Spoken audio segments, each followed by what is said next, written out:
Haleluya, puji Tuhan, salam sejahtera bagi kita semua, Bapak Ibu, keluarga besar GPDI LSAD Magelang.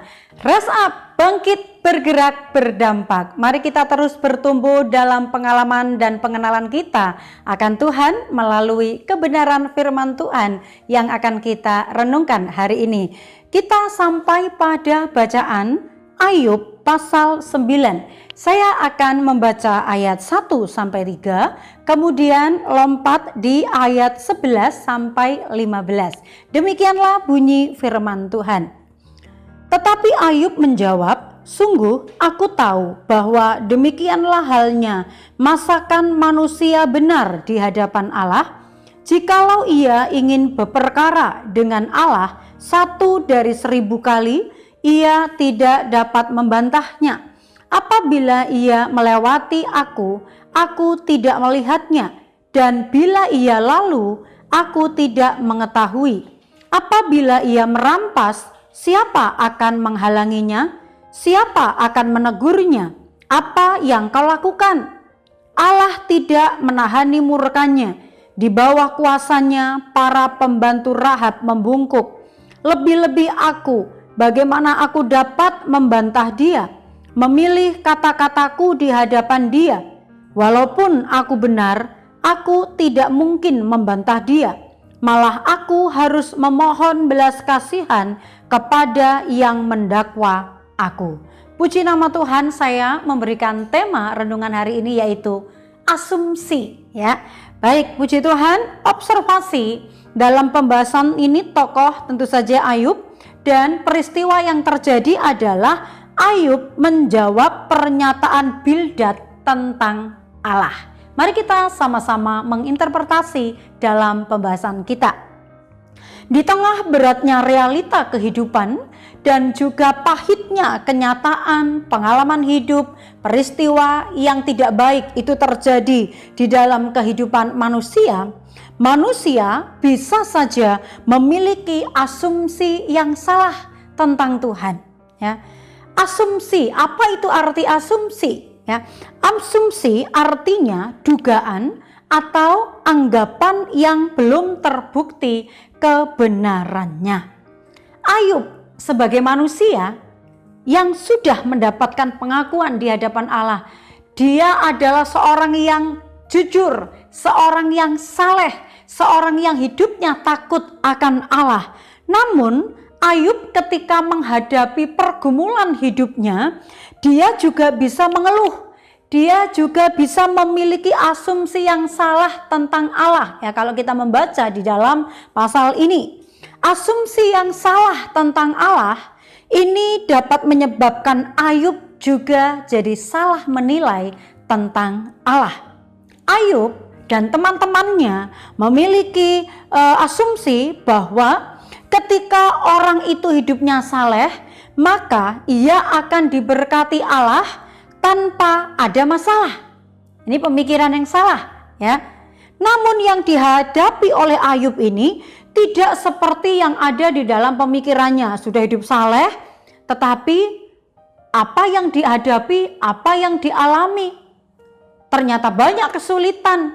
Saya sudah percaya kepada Tuhan, saya sudah setia kepada Tuhan, hidup jujur, takut akan Allah, tapi saya tetap menghadapi masalah. Ya, ini adalah asumsi, pemikiran seolah-olah bahwa semua kesalahannya dikembalikan kepada Allah. Semua yang ada di dalam pikirannya dikeluarkan sebagai mengeluarkan mungkin ya seluruh isi hatinya, mempermasalahkan apa yang dialami itu karena kesalahan Tuhan, ya.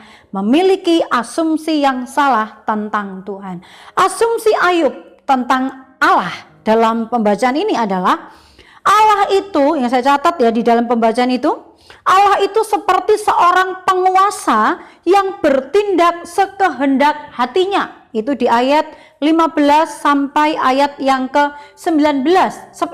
Seperti apa sih? Ya, orang yang punya kekuasaan kemudian melakukan seperti apa yang dikehendaki hatinya, seolah-olah bahwa apa saja dia ingin lakukan, kalau ingin menghukum, ingin marah, dia melakukan itu. Tidak bisa dibantah. Seolah-olah demikian. Kemudian juga Ayub mencatat Allah itu seperti seorang diktator, sehingga sekalipun Ayub itu tidak bersalah, ia tidak dapat membela dirinya. Ya sudah, saya memang bisanya seperti ini. Tuhan, ini sudah kehendaknya Tuhan, dia marah kepada saya, ini yang saya alami. Itu pemikiran yang salah, ya. Itu di ayat yang ke-20 sampai ayat 22. Jika Ayub berdebat dengan Allah, dikatakan tidak mungkin dapat membantah dengan Allah yang Maha Kuasa. Mau memberontak seperti apa, manusia pasti tetap kalah. Dia kan Allah, dia yang berkuasa. Tentu saja dia bisa melakukan apa saja yang dia mau lakukan, termasuk kekerasan, termasuk penghukuman, termasuk murka. Lalu apalagi di ayat 27 sampai 35, jika Ayub menggugat Allah, pasti juga tetap dipersalahkan. Bapak Ibu yang dikasihi oleh Tuhan, apa yang menjadi asumsi Ayub tentang Allah itu mendatangkan sebuah konsekuensi, ya. Akibat dari asumsi yang salah dari pemikirannya Ayub tadi, pemikiran yang salah atau asumsi yang salah tentang Allah, Ayub makin terpuruk dalam keputusasaan. Di pasal 10 ayat 1, ya. Dia justru berharap lebih baik mati daripada hidup.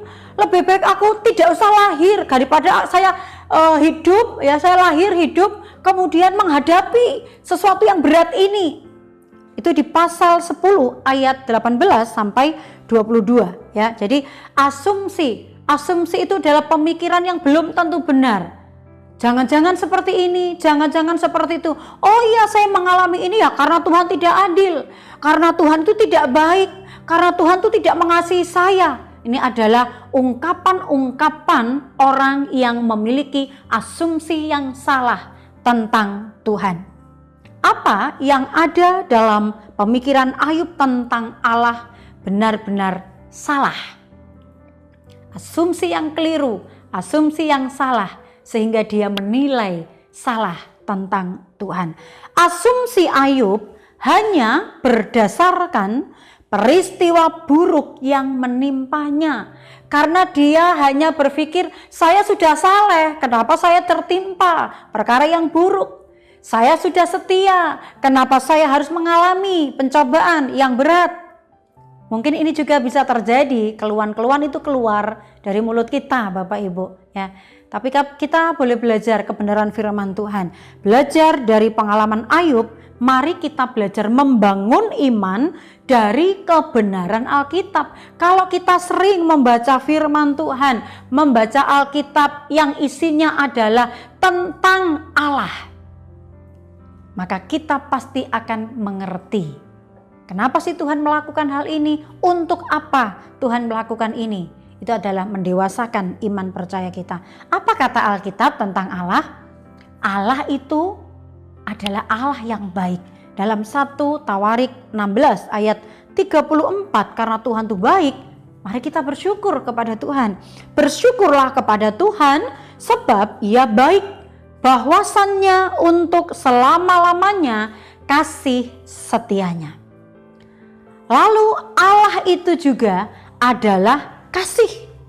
1 Yohanes 4 ayat 16b, Allah adalah kasih, dan barang siapa tetap berada di dalam kasih, ia tetap berada di dalam Allah, dan Allah di dalam dia.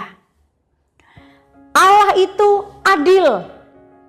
Yesaya 30 ayat 18b, sebab Tuhan adalah Allah yang adil, berbahagialah semua orang yang menanti-nantikan Dia.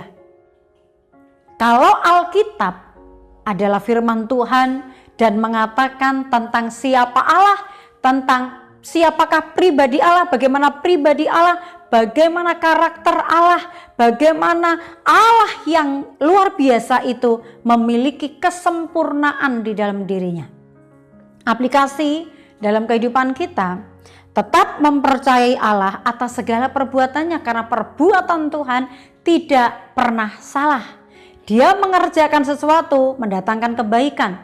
Dia Allah yang bekerja sesuai dengan waktunya, Allah yang bekerja sesuai dengan rancangannya, dan semua yang dikerjakan Tuhan itu adalah sempurna.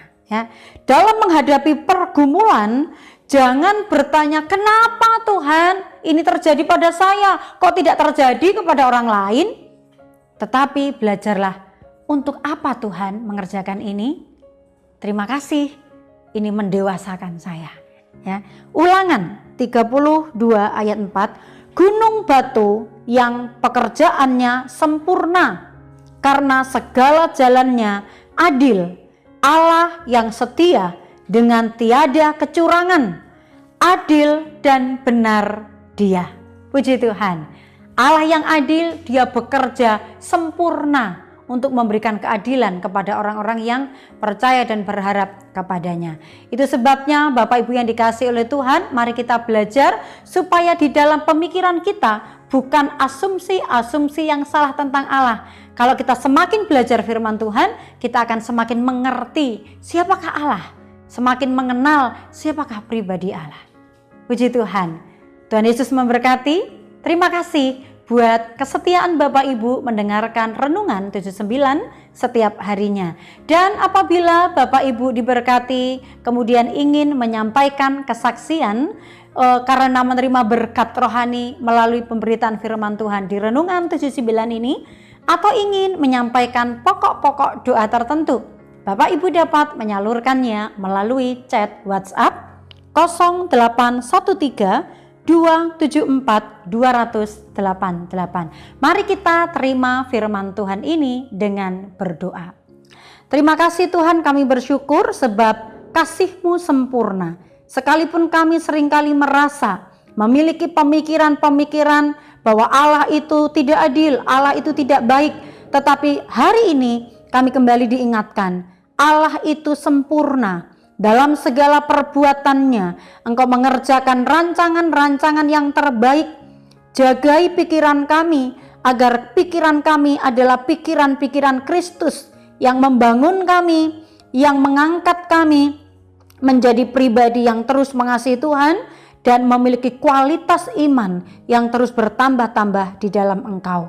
Berkati umat-umat-Mu, keluarga besar GPDI LSAD Magelang, untuk kami mengerti akan kebenaran firman Tuhan. Terima kasih Tuhan memberi kepada kami umat-umat-Mu hati dan roh yang baru, juga menjauhkan dari tubuh kami hati yang keras, dan memberikan kami hati yang taat untuk hidup menurut ketetapan dan peraturan-Mu. Kami umat-umat-Mu menjadi umat-Mu dan Engkau menjadi Allah kami. Terima kasih Tuhan, kami terima firman-Mu dengan sukacita dalam nama Tuhan Yesus Kristus. Haleluya. Amin.